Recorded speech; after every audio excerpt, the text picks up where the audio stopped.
Empleada haya carta dejada por el Papa el día de su partida. Lo que decía la hizo desmayarse.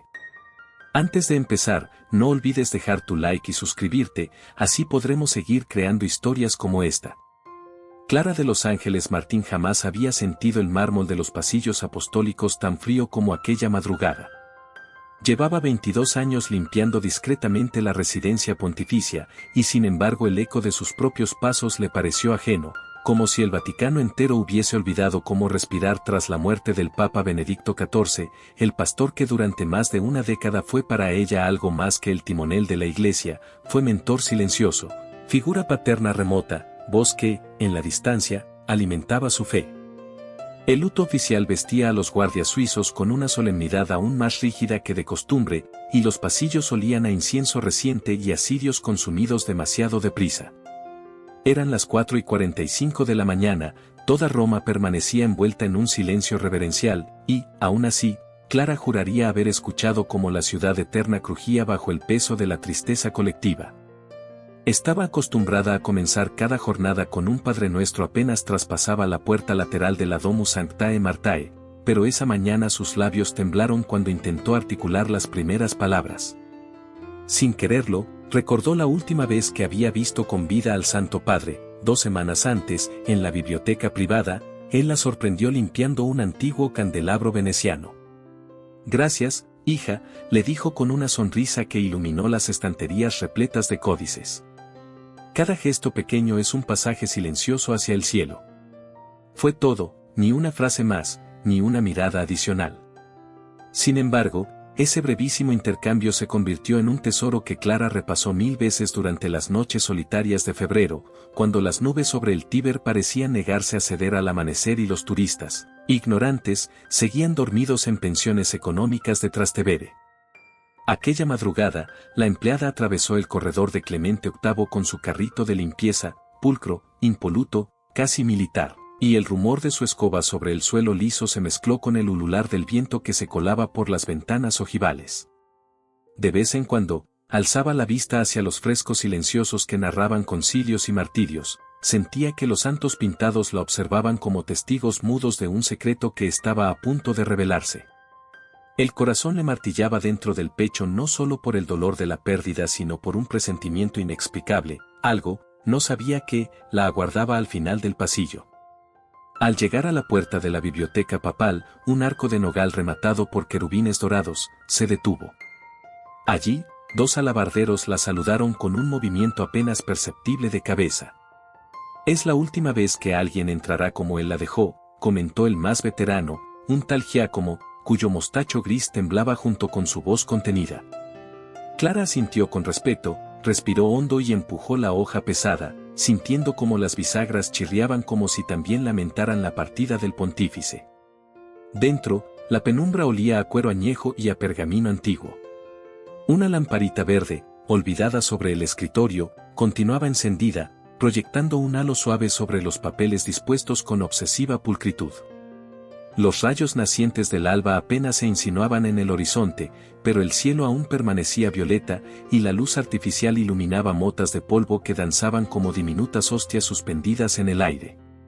Clara avanzó despacio, con la yema de los dedos rozando el lomo de un breviario del siglo XVII, consciente de que cada objeto allí dentro era un testigo histórico de incalculable valor espiritual y cultural.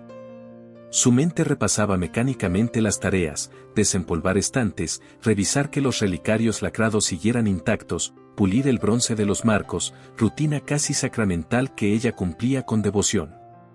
Sin embargo, algo, quizá un destello, quizá un leve roce, la hizo girar la cabeza hacia el atril principal. Allí reposaba un cuaderno de notas encuadernado en piel blanca.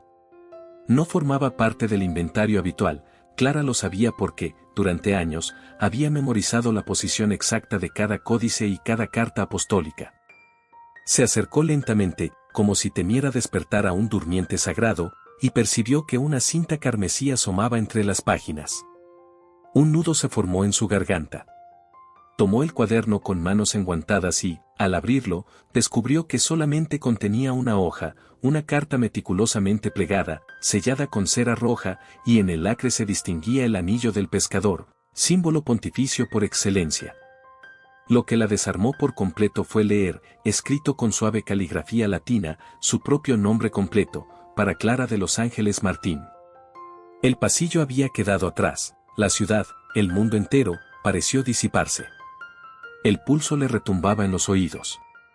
¿Por qué el Santo Padre, en la inminencia de su muerte, le dedicaría una carta a una simple empleada de limpieza? ¿Acaso la confundía con algún alto cargo? Su primer impulso fue llamar a Monseñor Fabri, el secretario encargado del protocolo funerario, pero algo más fuerte que la lógica se apoderó de ella, una certeza, casi infantil, de que Dios mismo le tendía la mano a través de aquel sobre. Las lágrimas acudieron a sus ojos sin permiso, recordó la voz del Papa diciéndole, cada gesto pequeño es un pasaje silencioso hacia el cielo, y sintió que el tiempo se plegaba sobre sí mismo en ese instante. Con un leve temblor, acarició el sello de cera aún tibio, sería posible que lo hubieran estampado apenas horas antes de su muerte, y un estremecimiento la recorrió, se dio cuenta de que estaba a punto de cruzar un umbral invisible. Su destino, su fe, la imagen que tenía de sí misma como la mujer sencilla que fregaba suelos y pulía lámparas, todo pendía ahora del contenido de aquel papel. Tragó saliva, miró por la ventana la primera brizna de luz rosada sobre la cúpula de San Pedro y, sin romper aún el sello, susurró, Señor, hágase tu voluntad.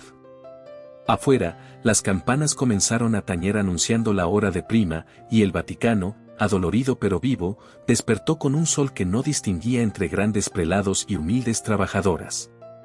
Dentro de la biblioteca, Clara se aferró al cuaderno con una mezcla de temor y anhelo, sin saber que la carta que sostenía no solo alteraría su jornada de limpieza, sino el sentido entero de su existencia. La noticia del fallecimiento del Papa Benedicto XIV había teñido de luto cada esquina del Vaticano, y aún los pasillos más bañados de luz parecían envueltos en una penumbra casi tangible. Desde el amanecer, un goteo constante de cardenales, monjas, embajadores y peregrinos se arremolinaba en la plaza de San Pedro, deseosos de rendir homenaje al pontífice antes de que su féretro fuera trasladado a la basílica para el velatorio público. Las campanas tocaban un requiem grave, repetitivo, cuyo eco se deslizaba por bóvedas y claustros hasta llegar al interior de la Domus Sanctae Martae, donde Clara, todavía con la carta prendida sobre el pecho como un secreto ardiente, intentaba recomponer la serenidad que su oficio exigía. Un par de horas después del hallazgo, la empleada se encontraba en la sacristía anexa a la capilla Paulina, en compañía de Sor Beatrice, una anciana monja franciscana que supervisaba el cuidado de ornamentos litúrgicos. La religiosa, con unas manos tan delgadas como las páginas de un misal antiguo, revisaba casullas y estolas que debían usarse durante las exequias. La forma en que alisaba las sedas carmesíes le recordaba a Clara los gestos de una madre que acomoda la manta de un recién nacido. Sin embargo, la conversación entre ambas era casi inexistente, cada mirada portaba más peso que las palabras. Clara sentía que, si abría la boca, acabaría revelando el extraño tesoro escondido bajo su blusa, la carta con su nombre, y temía que el simple acto de mencionarla hiciera que todo se desvaneciera, como un prodigio quebrado por la incredulidad ajena. Al mediodía, Monseñor Fabri apareció para repartir instrucciones concretas. El estudio personal del Papa debía quedar impecable antes de que llegara el camarlengo con un grupo de archivistas. Encontrarán papeles que quizá valga la pena preservar, dijo, mostrándose más pálido que de costumbre. Aquí nada se tira sin mi visto bueno. Clara, acostumbrada a acatar órdenes sin rechistar, sintió, no obstante, un temblor invisible latir en su estómago. A cada segundo imaginaba que Monseñor Fabri descubriría la carta faltante y la registraría, dejándola en evidencia. Pero el sacerdote parecía demasiado aturdido por el caos protocolar como para percatarse de nada más. La tarde en Roma envejecía con una melancolía sepia. Los jardines vaticanos exhalaban un perfume de cipreses y magnolias que se mezclaba con el humo tenue del incienso flotando más allá de las ventanas entreabiertas. Entre idas y venidas, Clara se topó con Michelangelo Bertuzzi, un ujier corpulento al que todos llamaban el gigante Gentail. Él le ofreció ayudarla a cargar unos cubos de agua destilada y unas franelas de microfibra, el kit con el cual puliría por última vez el escritorio papal. Mientras empujaban juntos el carrito por el corredor de las tiaras, Bertuzzi confesó en voz baja que, la noche anterior, El médico personal del Papa había hablado de un misterioso último deseo que su santidad no alcanzó a divulgar en público. Dicen que se llevó el secreto a la tumba, murmuró. Clara tragó saliva. ¿Era la misiva en su bolsillo ese último deseo? Al entrar de nuevo en la biblioteca, un silencio casi mineral los envolvió. Bertuzzi se santiguó y, tras despedirse, cerró la puerta por fuera. Clara quedó sola, protegida momentáneamente del bullicio externo. Se arrodilló frente al crucifijo de bronce que presidía la sala y, con las manos aún enguantadas, extrajo la carta para posarla sobre el pecho de Cristo, como quien ofrece un don temeroso. Rezó un Ave María completo y, cuando sus labios pronunciaron el amén, un destello luminoso, producto quizá de un rayo vespertino filtrado por la vidriera, se reflejó en el lacre pontificio, haciéndolo relucir como oro fundido. Fue entonces que se decidió, terminaría primero de limpiar, como siempre, después, en un rincón discreto, abriría la carta lejos de miradas indiscretas. Se afanó durante casi una hora, desempolvó estanterías, aspiró alfombras persas que narraban escenas del Éxodo, y frotó con cuidado los marcos de cuadros en los que papas de siglos remotos la observaban con ojos inmóviles y severos. Mientras ordenaba unos volúmenes empastados en vitela, su mente reconstruía cada instante de su vida laboral entre aquellos muros, el día en que aprendió a distinguir un incunable de una edición facsímil, la primera vez que escuchó al Papa cantar a solas los salmos del breviario, o aquel atardecer en que se le soltó un trapo de las manos al sentir detrás de sí la presencia discreta del pontífice, quien simplemente murmuró, «La santidad se mide en la fidelidad a lo pequeño». Habían sido palabras lanzadas al viento, sin destinatario aparente, ahora adquirían un nuevo y sobrecogedor significado. El cielo comenzó a tornarse anaranjado cuando la gran campana de la Capilla Sistina marcó la hora de vísperas. Con el trabajo casi concluido, Clara limpió el cristal de la vitrina que guardaba la cañeta papal, la pluma estilográfica que el pontífice usaba para firmar decretos. Le bastó posar un dedo sobre el vidrio para sentir, o imaginar, un leve calor allí donde el Papa apoyaba antaño la mano. Esa sensación llevó su memoria a la última Pascua, había terminado la vigilia pascual antes del amanecer, y Clara, agotada pero dichosa, regresaba a su habitación cuando encontró al Santo Padre en el patio interior. Él contemplaba los naranjos floridos, respirando el aroma de sagas recién abiertas. Se volteó y la bendijo con un gesto rápido, casi infantil. Ahora, entre el polvo dorado del ocaso, Clara recordó aquel susurro, Dios escribe cartas en los corazones humildes. Y justo entonces empezó a llover. Un aguacero breve, casi simbólico, tamborileó contra los ventanales, haciendo que la luz eléctrica parpadeara. El golpeteo del agua creó una música íntima que aisló todavía más la biblioteca del resto del mundo. Clara comprendió que no podía retrasar por más tiempo lo inevitable. Su turno estaba a punto de terminar y pronto llegarían los archivistas. Guardó todos los útiles en el armario, prendió su linterna de mano, por si la corriente cedía, y finalmente tomó asiento en la butaca favorita del Papa, esa que conservaba la forma de su espalda en el cuero gastado. La carta, intacta, descansaba en su regazo.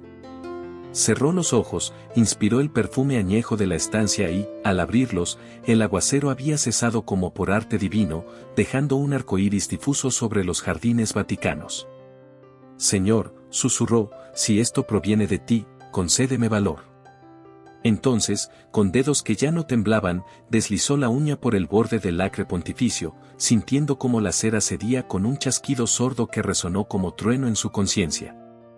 Afuera, las últimas notas de un coro infantil que ensayaba para las exequias ascendieron por los corredores, in paradisum deducante angeli. Clara imaginó al coro acompañando el paso del Papa hacia la eternidad y, a la vez, escoltando su propia alma hacia un umbral desconocido. La empleada inhaló hondo y despegó lentamente el papel, cuyas fibras crujieron como si guardaran siglos de silencio. Comenzó a leer la primera línea, escrita en latín con tinta azul. Cara clara, filia dilectissima in Cristo. Bastaron esas palabras para que el suelo pareciera moverse bajo sus pies y el aire se volviera súbitamente más denso, un escalofrío le recorrió la espalda. Sintió, o creyó sentir, que un olor a mirra y a sándalo ascendía desde la misma hoja, envolviéndola. No llegó a leer más, la mezcla de emoción, asombro y un terror sagrado hizo que la vista se le nublara. En un intento desesperado por aferrarse al mundo tangible, posó la mano izquierda sobre el respaldo de la silla. Sin embargo, una oleada de vértigo la derribó. El último sonido que escuchó antes de perder el conocimiento fue el soplo suave de las páginas al cerrarse, mientras la carta se deslizaba hacia el suelo como una paloma herida. Clara recobró la conciencia con la sensación extraña de que el mármol se hubiese transformado en agua fría bajo su mejilla. Un resplandor tibio, procedente de la lámpara verde sobre el escritorio, le devolvió lentamente los contornos del mundo, los lomos iluminados de los códices, el crucifijo que pendía como un vigía silencioso y, a pocos centímetros de su mano, la carta que había provocado su desplome, extendida sobre la alfombra persa como una reliquia expulsada del cielo. Se sentó despacio, todavía aturdida, y notó que las campanas anunciaban la sexta. No debía de haber pasado más de media hora, pero cada segundo le pesaba como una era. Inspiró el olor a barniz viejo y a humo de incienso que impregnaba los pliegues de su uniforme y, con un movimiento deliberadamente lento, volvió a sujetar la hoja. Esta vez no habría desmayos que la apartaran, era la guardiana de un secreto escrito para ella y era su responsabilidad desencriptarlo. El texto, elegante, apretado, de un azul intenso, comenzaba con un tono casi paternal: queridísima Clara, hija dilecta en Cristo. Me atrevo a escribirte estas líneas porque la mano de la providencia me lo susurra con urgencia. El Papa recordaba su primera Pascua como pontífice, 14 años atrás, cuando durante la vigilia la vio de rodillas fregando discretamente el suelo de la sacristía. Aquella noche, confesaba, entendí que la grandeza del reino se edifica sobre actos humildes que nadie ve. Su rostro me habló más fuerte que cualquier homilía. Clara sintió que le ardían las mejillas, jamás sospechó ser observada, y mucho menos inspirar reflexiones al Santo Padre. Avanzó unas líneas y una punzada de incredulidad la detuvo. El Papa relataba una visión acontecida durante sus ejercicios espirituales en Castel Gandolfo. Un ángel custodio le mostró el mapa del mundo y señaló un punto diminuto al sur de Italia, una figura femenina limpiando el polvo con manos agrietadas. Supe que esa mujer eras tú, escribía, y que, por designio divino, en el instante de mi partida habría de encomendarte una misión sellada con mi sangre y mi anillo. Clara tragó saliva. La mención de la sangre le erizó la piel, sin embargo, continuó leyendo, arrastrada por una mezcla de fascinación y temor reverente. El pontífice explicaba que había descubierto, en los archivos secretos, la existencia de un manuscrito atribuido a San Ignacio de Loyola, desaparecido tras la Segunda Guerra Mundial. Ese documento, aseguraba, contenía meditaciones inigualables sobre el discernimiento y la libertad interior. Se anotaba con trazo firme, que está escondido en un convento olvidado de las montañas Abruzas, pero a mí ya no me es dado ir. En cambio, el Espíritu me confirma que tú serás la custodio viviente que lo rescate. Clara sintió que el corazón retumbaba como un tambor. ¿Ella? Una empleada sin estudios teológicos, sin influencia, encargada de hallar un tesoro místico protegido por el polvo del tiempo. El Papa no solo revelaba la misión, sino también un secreto personal. Hablaba de su amistad con Esteban Martín, el hermano mayor que Clara creía muerto en la infancia tras un incendio en Buenos Aires. Esteban vivió, Clara.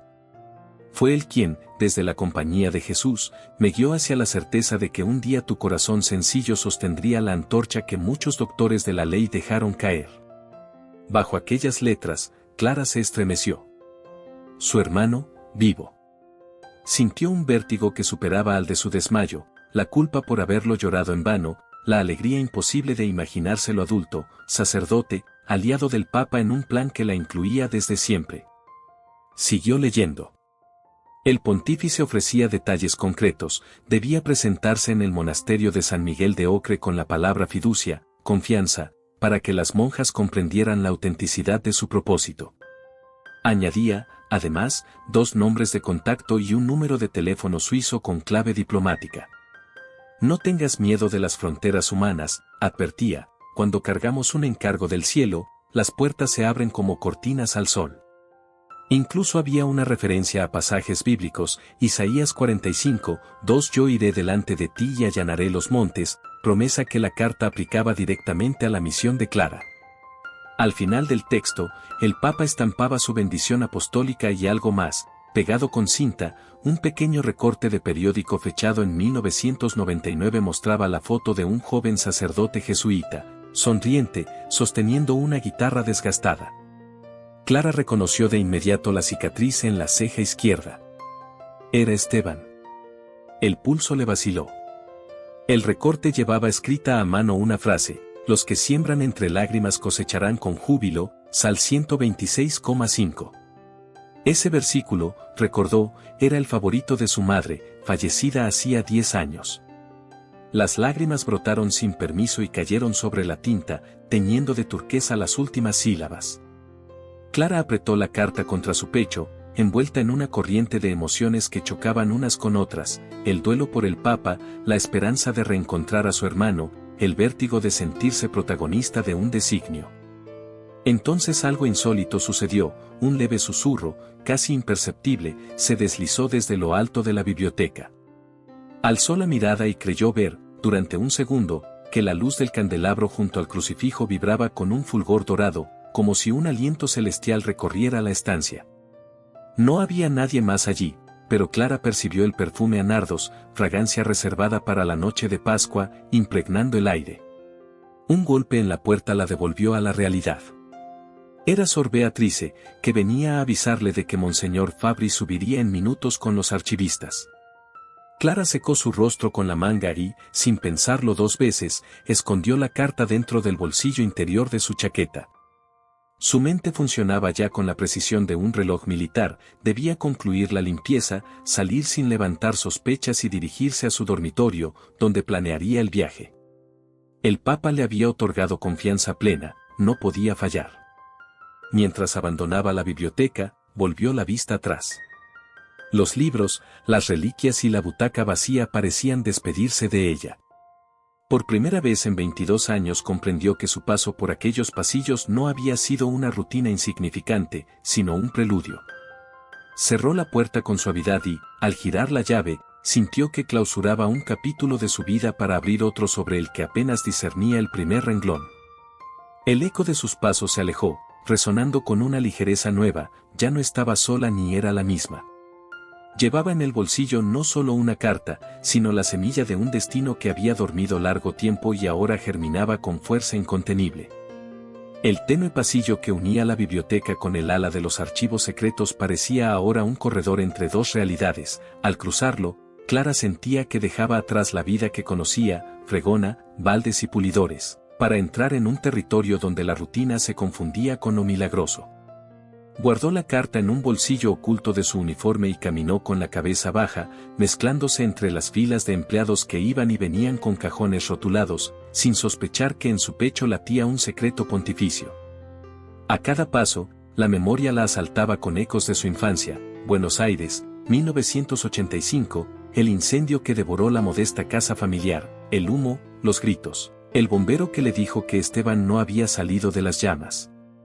Recordó las sirenas rojas recortadas contra el cielo gris, el olor a madera chamuscada y la mano temblorosa de su madre presionando el rosario hasta clavarle la cruz en la palma. Ahora descubría que esa tragedia se había transformado, en silencio, en la semilla de otra historia, tejida al abrigo de un papa visionario. Doblando la esquina del corredor, se topó con Fray Livio, un dominico bibliotecario que la conocía de tantos años. Hermana Clara, le saludó con voz susurrante: ¿ha visto usted los facsímiles de la bula Sacrosanctae? Los buscan los archivistas. Ella negó con la cabeza y continuó, casi a la carrera, hacia la salida del edificio. Sentía que, si se demoraba, los nervios del recuerdo la atarían a ese suelo para siempre. Tenía un solo objetivo: llegar a su cuarto y, desde allí, llamar al número suizo que el Papa había garabateado entre los márgenes de la carta. Mientras descendía la escalera de caracol que comunicaba la planta noble con el semisótano, la lluvia golpeó de nuevo los vitrales, encendiendo destellos de color en cada peldaño. Fue entonces cuando escuchó un murmullo a su espalda. Giró y vio a Monseñor Fabri descendiendo también, sosteniendo un grueso portafolios de cuero negro. El brillo desconfiado en sus pupilas la alertó. ¿Todo en orden en la biblioteca?, preguntó con frialdad clerical. Clara asintió, fingiendo normalidad, pero el sudor le perlaba la nuca. Encontré todo tal como su excelencia indicó. Pulcritud absoluta. Fabri la escrutó un segundo de más, luego frunció los labios y siguió su camino. El eco de su sotana resonó contra el pasamanos de hierro forjado. Ya en el claustro subterráneo, Clara corrió hacia el pequeño office de empleados donde guardaba su bolso. Introdujo la llave en la cerradura y, al abrir, el olor a detergente y café requemado la envolvió con un consuelo doméstico. Se sentó en el banco de madera, sacó la carta y marcó el código internacional, +41. El corazón le palpitaba en la garganta. 2 tonos. 3. Una voz masculina contestó en alemán. Clara tartamudeó en español hasta que el interlocutor pasó al italiano. Aquí Departamento de Relaciones Diplomáticas de la Santa Sede. ¿Con quién hablo? Ese soy Clara de Los Ángeles Martín. Tengo en mis manos una misiva de su santidad fechada el día de su tránsito. Él me dijo que. Del otro lado, silencio abrupto. Luego un susurro, espere. Un clic metálico precedió a otra voz, esta vez pausada, de timbre veterano, Filia Clara, he estado aguardando su llamada. Soy padre Alois Zimmermann, confesor personal del Papa. Si usted ha recibido esa carta, significa que la providencia la eligió. ¿Está dispuesta a escuchar instrucciones? Clara contuvo un sollozo, sí, padre. Pero, necesito saber primero, ¿mi hermano Esteban está vivo? Se oyó un leve tecleo y después un suspiro. Esteban Martín vive en secreto desde 2001 bajo el nombre de Padre Ignacio de Loyola Martín. Es prior en un retiro jesuita de Lausana. Su identidad se mantuvo reservada para proteger ciertos documentos de gran valor. Su misión, Clara, es reunirse con él. Las palabras le temblaron en los labios. Su hermano no solo estaba vivo, la había aguardado. El padre Alois continuó, mañana, al alba, un vehículo diplomático la recogerá en la puerta del Perugino. Llevará un pasaporte a su nombre con estatuto temporal ad hoc. No informe a nadie. El manuscrito ignaciano corre peligro, y el Papa quiso que lo custodiara alguien invisible a los poderosos.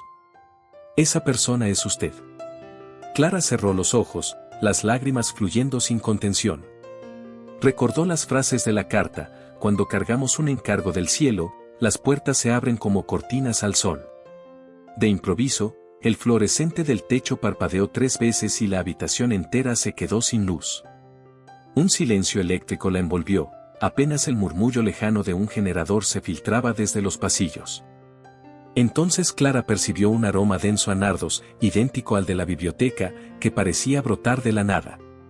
Un escalofrío de presencia la recorrió. En la penumbra, alzó la vista y vio un rayo de luna penetrando por la ventanita alta, formando en el suelo la silueta de una llave sobre su bolso. El padre Alois, aún en línea, murmuró, ¿Clara? ¿Sigue ahí? Pero ella apenas pudo balbucear, sí, creo que Dios acaba de dejarme otra señal. El generador se reactivó y la luz volvió, disipando el perfume místico. En el suelo no había llave alguna, solo la sombra irregular de la rejilla metálica de la ventana. Más Clara comprendió que el símbolo era claro, el cielo la conducía, paso a paso. Colgó el teléfono tras recibir la última indicación, traiga la carta y guarde silencio absoluto.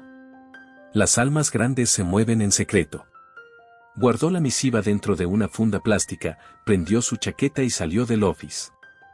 Afuera, el retumbar lejano de la lluvia se mezclaba con los ensayos de un coro que entonaba de nuevo In Paradisum. Clara levantó la vista, en la bóveda del corredor, el fresno dorado de un mosaico reflejaba los relámpagos, haciendo chispas de luz que danzaban sobre los mármoles. Sintió que cada chispa era un latido del cielo confirmando su misión. Cruzó el claustro con paso firme, sin volver la vista atrás. Al fondo, una puerta lateral conducía a las habitaciones donde dormiría su última noche como empleada anónima del Vaticano. Mañana, antes de que las primeras campanas anunciasen laudes, partiría hacia un viaje que la obligaría a hurgar entre ruinas de conventos perdidos, a enfrentar sombras históricas y, sobre todo, a reconciliarse con el hermano que la providencia le devolvía. Mientras cerraba la puerta de su cuarto, susurró una oración sencilla, Señor, siembra en mí la valentía que necesito. sin saberlo, al otro lado del mundo, Esteban encendía a esa misma hora una vela en la capilla del retiro jesuita de Lausana y, con la mirada en el sagrario, musitaba: «Hermana mía, que la luz te guíe». Como si una fibra invisible los uniera, ambos sintieron un leve calor en el corazón, una certeza tranquila de que el amor divino tejía, con la paciencia de los siglos, el reencuentro que la carta había puesto en marcha.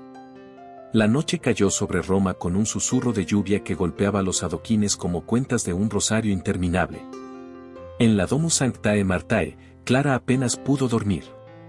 Cada vez que cerraba los ojos, veía la firma del Papa, trazo firme que parecía latir sobre el papel, y escuchaba el eco de las palabras del padre Alois: «Las almas grandes se mueven en secreto».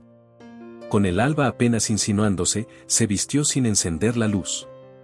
Guardó la carta en el doble forro de su maleta, junto a un modesto cambio de ropa y un pequeño misal heredado de su madre. Antes de salir, se arrodilló ante el crucifijo sobre su mesilla y pidió, con voz apenas audible, que el Señor le regalara la obediencia de María y el valor de Ignacio. A las 5:15, el pasillo estaba desierto salvo por el zumbido monótono de la caldera. Clara avanzó sin hacer ruido y llegó a la puerta del Perugino, custodiada por 2 guardias suizos de rostro impenetrable. Cuando uno de ellos vio la credencial provisional que colgaba de su cuello, un documento sellado con el escudo vaticano y expedido horas antes por un departamento que ella ignoraba, asintió en silencio y abrió la reja. Del otro lado aguardaba un Mercedes negro con matrícula diplomática. El chófer, un hombre de mandíbula cuadrada y ojos color carbón, no dijo palabra, solo se inclinó levemente mientras sostenía la puerta trasera. Clara respiró hondo. Cruzar ese umbral significaba dejar atrás la identidad que la había acompañado 22 años. El auto se deslizó por las calles empapadas, bordeó el Tíber y tomó la vía Aurelia Antica en dirección al norte. El cielo, a un plomo, comenzaba a rasgarse con líneas rosadas que semejaban grietas por donde irrumpía la luz. Clara contemplaba los cipreses difuminados, las ruinas silenciosas, y se preguntaba si algún peregrino madrugador sospecharía que entre el tráfico rutinario se deslizaba un encargo apostólico. Cada tanto, el chofer recibía mensajes en un dispositivo cifrado, un pitido sordo, una confirmación breve en alemán. Conducía sin apartar la vista del camino, como si cada curva hubiese sido memorizada. 3 horas después, el Mercedes salió de la autopista y comenzó a serpentear por colinas color esmeralda.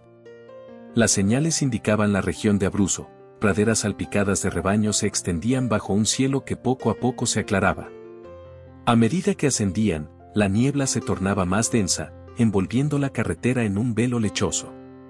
Clara sintió que cada metro la alejaba de Roma y la acercaba a un territorio donde la lógica carecía de vigencia. Sacó la carta y releyó la instrucción clave: Monasterio de San Miguel de Ocre, pasa la puerta y pronuncia, fiducia. Las hermanas sabrán. Al mediodía, llegaron a un desvío de tierra bordeado por robles viejos.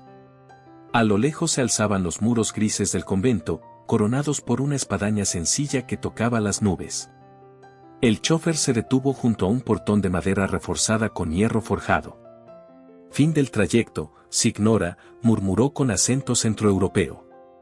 Le entregó un sobresellado, contenía un teléfono satelital, 100 euros en billetes nuevos y un boleto de tren a Lausana con fecha abierta. Cuando termine aquí, tome el tren desde Sulmona. En Lausana la recibirá el padre Zimmermann. Que Dios la guíe. Antes de que Clara pudiera agradecerle, el hombre volvió al asiento y el Mercedes desapareció entre la niebla, devorado por el silencio. Clara apoyó la mano en la madera húmeda. El portón se dio con un chirrido y dejó al descubierto un patio interior empedrado.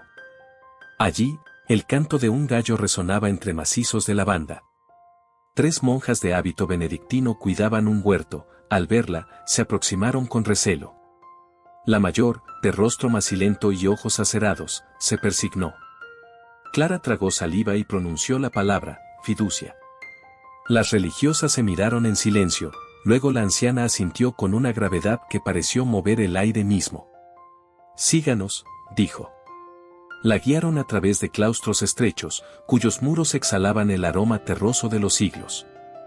Al pasar junto a un ventanal roto, Clara divisó restos ennegrecidos. Un ala del convento había sufrido un incendio, tal vez años atrás. Aquella herida arquitectónica le recordó el propio incendio de su infancia y sintió un latigazo de empatía con aquellas paredes chamuscadas. Finalmente llegaron a una biblioteca diminuta, iluminada por una única vela. La anciana monja extrajo una llave de plata y abrió un armario empotrado. Dentro, envuelto en lino, yacía un códice de tapas negras, ribeteadas en oro, del tamaño de una agenda. Sin revelar su contenido, lo puso en manos de Clara. Esto te pertenece por mandato superior. Solo tú debes custodiarlo. Cuando Clara sostuvo el manuscrito, un escalofrío le recorrió el brazo, la piel se le erizó. Aquella modesta encuadernación pesaba como plomo espiritual. La monja, con la voz quebrada, explicó que hacía 2 semanas habían recibido instrucciones selladas del camarlengo, entregar el libro únicamente a quien dijera la contraseña. Nosotras no sabemos qué contiene, susurró, pero sentimos su fuerza. Algunas hermanas han oído cánticos cuando rezan cerca de él. La anciana hizo una cruz sobre la frente de Clara y murmuró un salmo: lámpara es tu palabra para mis pasos. La vela parpadeó, proyectando sombras danzantes sobre los estantes de roble. Antes de partir, Clara se dirigió a la capilla contigua. El altar era sencillo, una cruz de hierro forjado y un sagrario de madera tallada. Se arrodilló ahí, sosteniendo el manuscrito contra su pecho como un cáliz sellado. Tenía ganas de abrirlo, de atisbar aunque fuera una línea, pero recordó las palabras del Papa: no temas a la dilación, el Espíritu Santo revela paso a paso. Cerró los ojos y agradeció. En ese instante, el viento coló una ráfaga que agitó su cabello y, por un segundo, creyó oír la voz de su hermano repitiendo el lema ignaciano: en todo amar y servir. El eco retumbó en lo profundo, como un tambor que marcaba la cadencia de su nueva identidad. Al salir, la anciana le entregó un zurrón de cuero con provisiones y un mapa señalando el camino más seguro hasta la estación de Sulmona. Los montes pueden estar nevados, advirtió, y hay rumores de ladrones en la carretera. Pero confía, San Miguel protege a quienes guardan la espada de la fe. El sol, ahora emergido, se reflejaba en la campana del convento, irradiando destellos dorados sobre la ladera. Clara asintió, abrazó a la monja y prometió orar por ellas. Descendió a pie por un sendero de pedruscos. El manuscrito reposaba dentro de su bolso, envuelto tal como lo recibió. Cada paso hacía crujir el suelo húmedo, y las cigarras callaban a su paso como si percibieran la gravedad del momento. Al fondo, la vía salaria se retorcía entre peñascos y pinos, más allá, invisibles, aguardaban los túneles de la cordillera. Al llegar a la calzada, levantó el pulgar al primer coche que apareció, una furgoneta blanca conducida por un anciano que escuchaba gregoriano a todo volumen. «Sulmona, ¿verdad?», preguntó con acento abrucese. Cuando ella asintió, el hombre sonrió y pronunció, sin saberlo, la palabra que sellaba su travesía: fiducia. Clara se acomodó en el asiento, abrazando la bolsa. El motor ronroneó, y la furgoneta se alejó dejando tras de sí un remolino de polvo dorado. Mientras la montaña se encogía en el retrovisor, Clara comprendió que aquella era solo la primera estación de un camino sembrado de interrogantes. ¿Quién intentaría arrebatarle el códice? ¿Qué secretos espirituales encerraba? ¿Cómo sería el reencuentro con Esteban? Pero, por primera vez en mucho tiempo, el miedo retrocedía. Sentía, como un latido sereno, la certeza de que no caminaba sola. La providencia marcaba el pulso de cada kilómetro, y las palabras del salmo se le instalaban en la mente: aunque camine por cañadas oscuras, nada temo, porque tú vas conmigo. Así, con la mirada fija en la cinta gris de la carretera y el corazón ardiendo bajo el hábito azul, Clara avanzó hacia el norte, llevando en sus manos un pedazo olvidado de la historia de la iglesia y, en su alma, una fe dispuesta a atravesar fronteras y tormentas. El tren Intercity 5757 partió de Sulmona al amanecer siguiente, trepando entre túneles y viaductos que cosían la columna vertebral de los Apeninos. Clara viajó en un compartimento casi vacío. Al otro lado del pasillo, una familia de campesinos dormitaba abrazada a cestas de alcachofas y quesos artesanales. El manuscrito ignaciano viajaba pegado a su costado, camuflado bajo un chal de lana. Cada sacudida del vagón le recordaba que custodiaba un tesoro cuya pérdida alteraría páginas todavía no escritas de la historia espiritual. Mientras los raíles gemían en la pendiente, Clara releyó en voz baja la última frase de la carta del Papa: no todos los que dicen servir al reino buscan su bien, cuídate de lobos vestidos de cordero. Esas palabras cobraron un eco siniestro cuando, a mitad de la travesía, el tren se detuvo en un apeadero desierto. Por la ventanilla, Clara distinguió a dos hombres de gabardina oscura, uno corpulento, el otro enclenque, que conversaban con el revisor mostrando credenciales negras. Sus miradas rastreaban los vagones como sabuesos. Un escalofrío la atravesó, los archivistas oficiales no circulaban por Apeninos. ¿Quiénes eran? El tren reanudó la marcha, pero los hombres subieron justo antes de que las puertas se cerraran. Clara contuvo la respiración. Clavó la vista en la ventanilla, fingiendo contemplar los bosques de hayas, y percibió pasos acercándose. Una voz bronca habló detrás de ella en italiano entrecortado: disculpe, signora, boletos de inspección especial. La mano que le mostraron tenía un sello con un águila bicéfala rodeada de laureles, no era logotipo de ninguna empresa ferroviaria. Clara, sin girarse, presentó su billete. El hombre lo examinó con gesto neutro, pero sus ojos reptaron desde el papel hasta el bolso. Un hilo de silencio tensó el aire, hasta que el crujir metálico de la puerta intermedia disipó el momento. El revisor oficial apareció pidiendo paso y los desconocidos se vieron obligados a continuar. Clara oyó sus voces apagarse en el vagón contiguo, llevando consigo la sombra de una amenaza que todavía no entendía. Al llegar a Milán, bajó al andén y se mezcló con la marea humana de turistas. Con disimulo, se despojó del chal y lo guardó en una papelera, sustituyéndolo por un abrigo gris claro que compró en el primer puesto de souvenirs. El manuscrito pasó a una mochila corriente con un crucifijo cosido en el forro interno. Invisible a los poderosos, se dijo, repitiendo la consigna. Tomó un tren rápido a Brig y desde allí el Lotsberg Express que se sumerge bajo los Alpes como un pez de acero. El túnel era un útero oscuro que engullía la luz y el tiempo.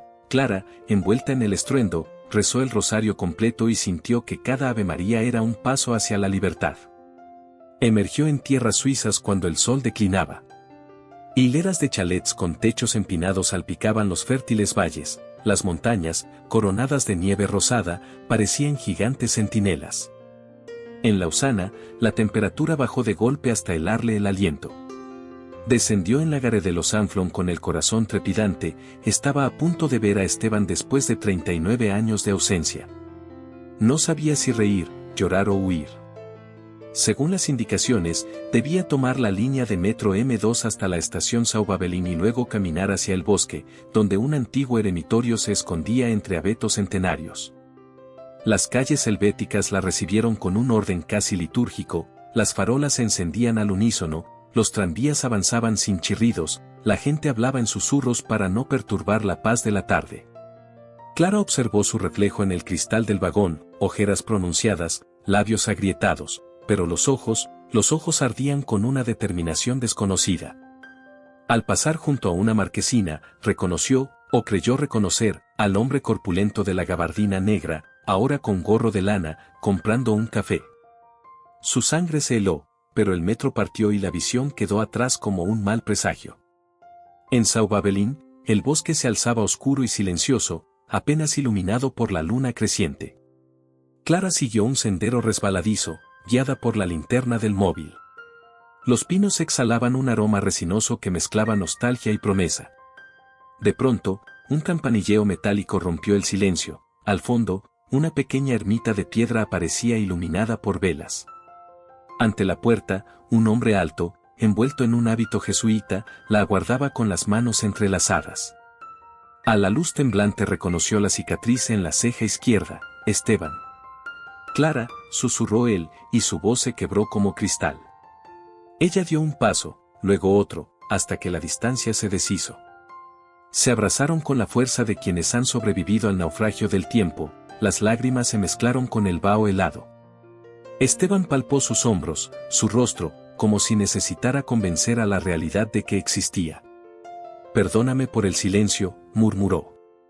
Era la única forma de protegerte. Entraron en la ermita, donde un fuego bajo crepitaba en la chimenea. Sobre una mesa de roble descansaban 3 velones, un cáliz y un cálido guiso que olía a lentejas y finas hierbas. Esteban la invitó a sentarse. Aquí estará segura, al menos por unas horas. Los que te siguen no se atreverán a profanar un oratorio consagrado. Entonces no era mi imaginación, dijo ella, dejando escapar un temblor. Hay hombres tras mis pasos desde Italia, ¿quiénes son? Esteban entrelazó los dedos, su expresión tornándose grave. Una facción dentro de la curia que teme lo que ese manuscrito revela. No todos desean que las enseñanzas ignacianas sobre la libertad interior salgan a la luz, socavarían ciertos sectores de poder. El Papa lo sabía. Por eso confió en ti, no en prelados. Clara sacó el códice envuelto en lino y lo colocó sobre la mesa.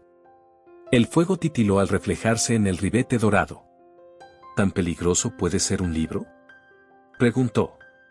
Cuando la verdad desnuda estructuras de control, se convierte en dinamita, respondió Esteban. Este texto describe ejercicios para discernir la voz de Dios en la conciencia, sin mediadores. Imagina lo que eso significa en manos de laicos comprometidos. Una ráfaga helada irrumpió al abrirse la puerta.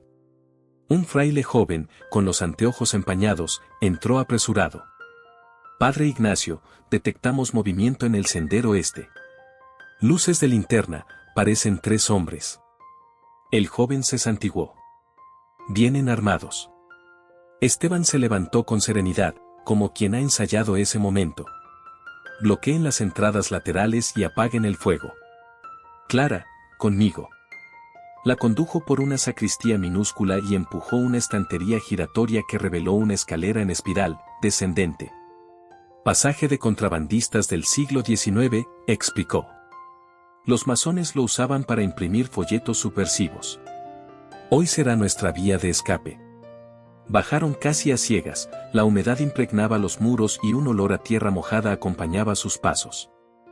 El corredor desembocaba en una gruta natural cuyo suelo de grava amortiguaba el sonido. Allí, una motocicleta todoterreno descansaba cubierta por una lona. Esteban la descubrió y entregó a Clara un casco. ¿Confiarás en mí como cuando íbamos en bici por Barracas, recuerdas?, bromeó, guiñándole un ojo. Nunca pensé que la fe me llevaría a una persecución digna de película, respondió ella, intentando una sonrisa. Arrancaron el motor, que rugió como una bestia contenida. Mientras avanzaban entre carámbanos que brillaban como dagas, Clara abrazó a su hermano por la cintura y presionó el manuscrito contra su vientre. Cada curva en la oscuridad era una negación al miedo. Atrás, los pasos de los perseguidores resonaron en la gruta, seguidos por un disparo que se perdió en el vacío minero. Chispas de roca estallaron contra la pared. Esteban aceleró, la moto saltó un pequeño arroyo subterráneo y emergieron al aire libre por una salida oculta entre arbustos. Sobre ellos, la aurora boreal de la latitud suiza desplegaba pinceladas verdes y violetas, un espectáculo tan improbable para la época del año que Clara lo interpretó como otro signo del cielo. Incluso el firmamento conspiraba a su favor. Cuando divisaron las luces de la autopista A9, Esteban se detuvo tras una gasolinera abandonada. Aquí nos recogerá el padre Zimmermann, anunció, consultando su reloj militar. Debemos resistir 20 minutos. Clara, aún con el casco puesto, soltó un suspiro que empañó la visera. Se dio cuenta de que hacía horas no temblaba de frío, la adrenalina ardía en sus venas como carbón encendido. Sacó el manuscrito y lo sostuvo bajo la débil claridad estelar. Por un momento, pensó en las manos que lo habían preservado, monjes anónimos, guerrilleros de la palabra, y ahora ella, simple limpiadora del Vaticano. Entendió que su vida entera había sido la forja silenciosa de ese instante, y susurró con humildad feroz: Señor, si esto es dinamita, concédeme no temer a la explosión. A lo lejos, los faros de una furgoneta plateada cortaron la penumbra de la carretera. Esteban sonrió. Faltan 2 estaciones más en este Vía Crucis, hermanita, pero la peor la hemos vencido, la del olvido. Cuando abramos este libro y lo entreguemos al pueblo, ninguna tiniebla prevalecerá. Clara apretó la reliquia contra su pecho, las sirenas del mundo parecían callar ante la convicción de su corazón. Y allí, en mitad de la noche alpina, bajo una aurora imposible, supo que el mayor milagro no era esquivar balas ni burlar enemigos, el verdadero prodigio era haber recuperado a su hermano y, con él, la certeza de que la humildad, cuando se alía con la verdad, es invencible. El motor de la furgoneta plateada se apagó junto a un antiguo hospicio carmelita oculto entre viñedos ateridos por la escarcha. El padre Alois Zimmerman descendió del vehículo con la parsimonia de quien conoce los secretos del silencio. Bajo el gabán negro, sus manos envejecidas apretaban un rosario de cuentas de olivo bruñido. Saludó a Esteban e inclinó la cabeza ante Clara, como si identificara en ella una autoridad que ni siquiera ella misma sentía poseer. «Bienvenida al umbral», dijo con tono grave. «Pasen, el fuego está preparado y la niebla no tardará en tragarse la noche». Atravesaron un zaguán de piedra húmeda que desembocaba en un refectorio con aroma a pan recién horneado. Dos frailes jóvenes custodiaban las ventanas entornadas, sobre la mesa central, un mantel lino y 4 velas aguardaban a ser encendidas. Clara percibió que cada detalle estaba dispuesto con la delicadeza de una liturgia secreta. El manuscrito ignaciano fue colocado sobre un cojín carmesí, como se deposita un relicario.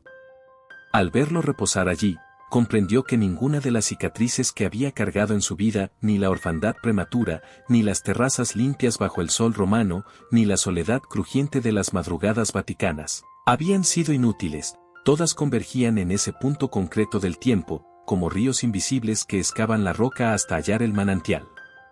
El padre Alois vertió vino caliente en 4 tazas de barro. «Antes de abrirlo, bebamos», invitó. El espíritu enseña mejor cuando el cuerpo cesa de temblar. La infusión endulzó la garganta de Clara y aflojó la tensión que le endurecía los hombros, pero su corazón repicaba con la fuerza de un campanario desbocado. Rezaron un Padre Nuestro apenas susurrado, luego el sacerdote deslizó un punzón de plata por el pliegue del forro y liberó la primera página. El pergamino pareció respirar al contacto con el aire, un ligero vapor se elevó como hálito cálido en medio de la sala. Esteban murmuró una jaculatoria, los frailes se santiguaron. Una caligrafía firme en castellano antiguo brotó ante sus ojos. Ejercicio primero, contemplación del corazón libre, para todo hombre y mujer que desee andar sin dueño ni temor. La frase resumaba una fuerza casi eléctrica. Clara sintió como un hormigueo le ascendía por la nuca hasta erizarle el cuero cabelludo, los candiles parpadearon como si hubieran recibido una descarga. Alois explicó que aquellos ejercicios diferían de los divulgados en el libro de los ejercicios espirituales habitual. Aquí, San Ignacio hablaba sin filtros institucionales, proponiendo que cada discípulo escuchara la chispa interior donde Dios dialoga sin mediadores. Esa tesis, aclaró, resultaba peligrosa para cualquier estructura rígida, porque desplazaba la voz de autoridad hacia la conciencia iluminada. Página tras página, el texto destilaba pasajes incendiarios, consejos para discernir la voluntad divina frente a presiones externas, denuncias de la ambición clerical, instrucciones para comunidades laicas capaces de autogestionar su vida de fe. El Papa difunto había añadido notas marginales en tinta borgoña, comentarios que asociaban cada sección con desafíos contemporáneos, la avaricia corporativa, el aislamiento digital, la manipulación ideológica, como si hubiese dialogado a través de los siglos con el soldado vasco transmutado en místico. A medida que leían, algo inesperado ocurrió dentro de Clara, la sensación de ser una simple portadora se deshizo, reemplazada por la certeza de ser también destinataria. En la tercera meditación, Ignacio convoca al lector a colocarse imaginariamente ante un espejo de agua y dejar caer dentro todo miedo antiguo. Clara recordó las brasas de aquel incendio bonaerense, el humo que devoró su infancia, la ausencia de Esteban convertida en llaga secreta. Visualizó la ceniza posándose sobre la superficie lisa del agua, hundiéndose hasta desaparecer. Un calor dulce inundó su pecho, las lágrimas se deslizaron calladas, no de tristeza sino de alivio. Sintió, con la contundencia de una revelación, que su vieja culpa, haber sobrevivido al fuego, se quebraba como cáscara vacía. Esteban, atento a sus gestos, colocó la mano sobre la suya. No pronunciaron palabra, la sangre compartida hablaba en un idioma anterior a cualquier fonema. El padre Alois avanzó hasta la página 73 y se detuvo, allí, una rúbrica pontificia en latín sellaba el margen. Era la última anotación del Papa, difundir sin retraso cuando la noche se espese y la caridad se enfríe. Alois cerró el libro con solemnidad.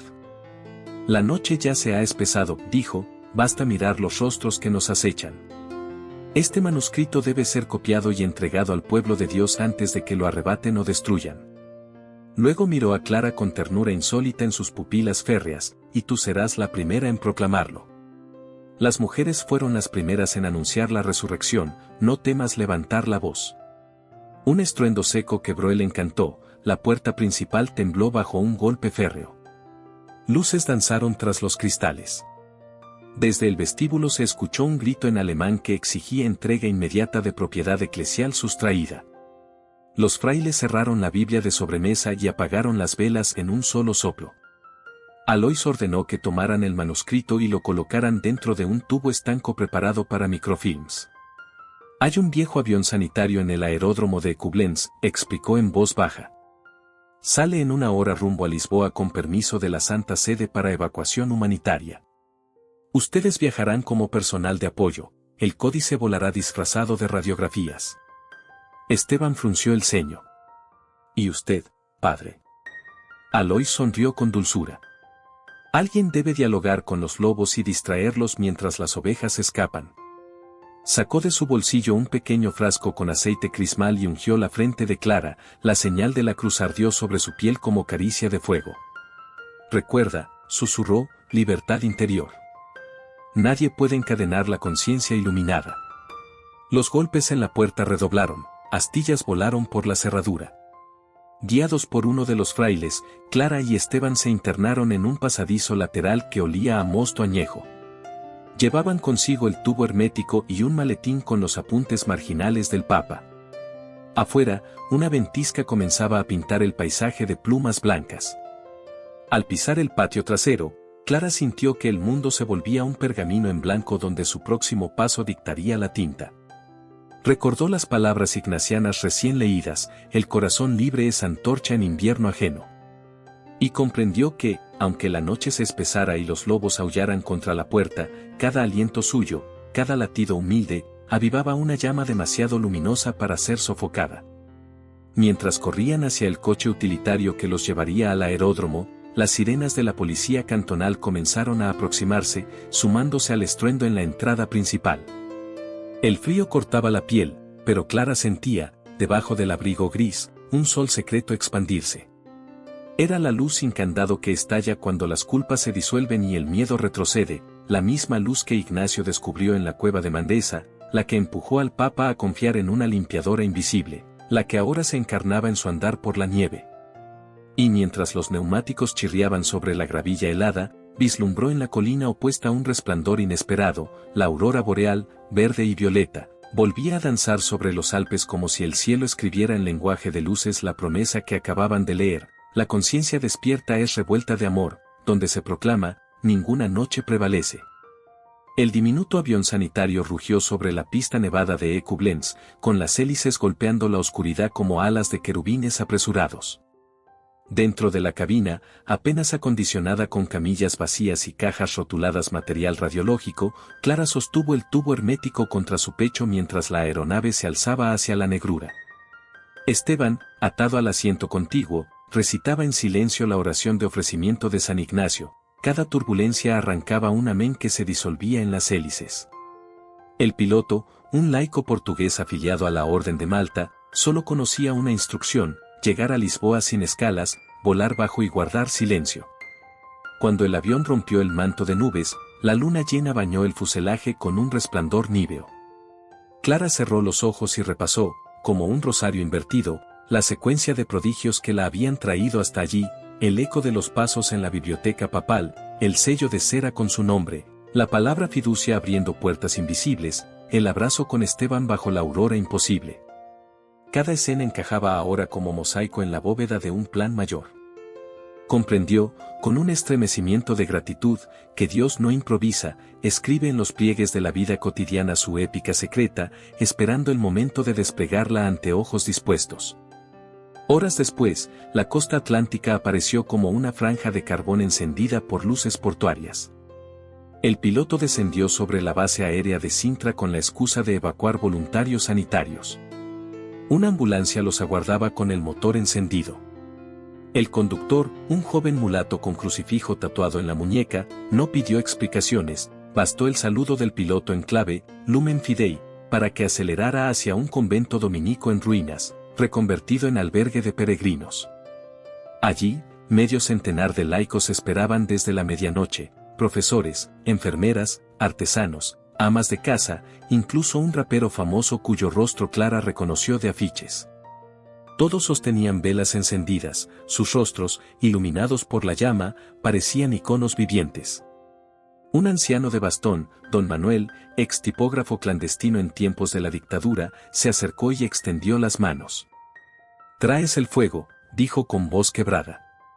Clara entregó el tubo y sintió que un peso físico abandonaba sus brazos, pero un fuego interior se multiplicaba al ver al pueblo recibirlo. Manuel rompió el sello, extrajo el microfilm y lo proyectó contra un viejo retroproyector improvisado. Las páginas del manuscrito se agrandaron como murales sobre el muro derruido del claustro. Voces temblorosas comenzaron a leer en voz alta el ejercicio primero, y el viento salino de la madrugada se llenó de un murmullo que era mitad oración, mitad revolución del espíritu. Mientras las estrofas ignacianas se desgranaban, invitación a la libertad interior, al discernimiento sin miedo, la multitud respondía espontáneamente con cantos, llanto, abrazos. Aquello no era una conferencia ni un meeting, era un Pentecostés subterráneo donde cada llama encendía la de al lado. Esteban, con los ojos anegados, susurró: «Ahora comprendo, el Papa no quiso esconder esto, quiso que ardiera donde nadie pudiera sofocarlo, en las manos de los sencillos». Clara asintió, percibiendo que su antigua escoba vaticana y aquel rayo proyector compartían la misma vocación: limpiar los velos que cubren la verdad.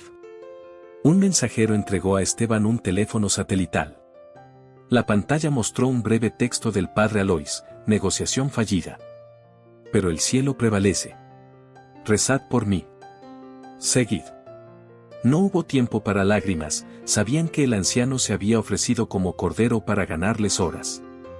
Clara cerró los párpados y rezó un gloria por él. Al abrirlos, vio que el primer rayo del amanecer despuntaba tras la colina, tiñendo de oro el Atlántico. La noche se ha espesado, recordó, pero la caridad se entibia con cada aurora que encendemos. Cuando las campanas de la cercana parroquia repicaron maitines, los laicos dividieron el microfilm en 20 copias digitales y cada uno partió en direcciones distintas: Cádiz, Marsella, Sao Paulo, Manila, Ciudad del Cabo. Clara recibió una memoria cifrada y un billete de autobús hacia Compostela. Su misión sería compartir los ejercicios con un grupo de peregrinos que caminarían hacia el Finisterre, donde el mundo termina y el cielo comienza. Esteban volaría a Buenos Aires para fundar casas de discernimiento popular en las villas Miseria. No hubo despedida triste, solo un abrazo empapado de certeza. Se encontrarían cada vez que un corazón humilde descubriera la voz de Dios sin miedo. Antes de subir al autobús, Clara miró la playa cercana. El sol, recién nacido, convertía las olas en espejos líquidos. Sacó del bolso el viejo misal de su madre, lo abrió al Salmo 126 y recitó en voz alta: los que siembran entre lágrimas cosecharán entre cantos. Cerró el libro y sonrió, ya no quedaban lágrimas de duelo, solo de alegría fértil. El conductor encendió el motor. Clara subió con ligereza nueva, como si siglos de polvo se hubieran desprendido de su uniforme. Mientras el vehículo se internaba por la carretera costera, sus pensamientos retrocedieron a la biblioteca pontificia, al chirrido de la puerta, al lacre rojo, al crujido del pergamino. Comprendió que aquel instante había sido la llave girando en la cerradura de toda su existencia. Y, por primera vez, se permitió imaginar el futuro: aulas al aire libre donde campesinos, mecánicos y amas de casa compartieran ejercicios ignacianos. Parroquias abiertas de madrugada para que almas desveladas encontraran silencio, una iglesia respirándose desde la base, encendida por mujeres y hombres que descubren la chispa interior. Al fondo, sobre las viñas que despertaban, un banderín ondeaba al viento con una palabra en latín: fiducia. Clara rió entre dientes al verlo, la contraseña, convertida ahora en bandera de un movimiento imparable. Humildad con audacia, murmuró, recordando al Papa. Y mientras el alba perfilaba en rosa el horizonte, sintió que el mundo entero era un santuario abierto, listo para ser barrido por una escoba nueva, la libertad interior que ningún lobo, por más disfraz que lleve, podrá volver a encadenar. Con el corazón latiendo al ritmo de los versos ignacianos, Clara cerró los ojos y dejó que el sol, ese evangelio que no necesita tinta, pintara en su rostro la promesa irrevocable: todo miedo se derrite donde la luz encuentra una puerta. Si esta historia tocó tu corazón, déjanos tu comentario y comparte este video para que más personas descubran el poder de la fe y el amor verdadero. Gracias por estar con nosotros y nos vemos en la próxima historia.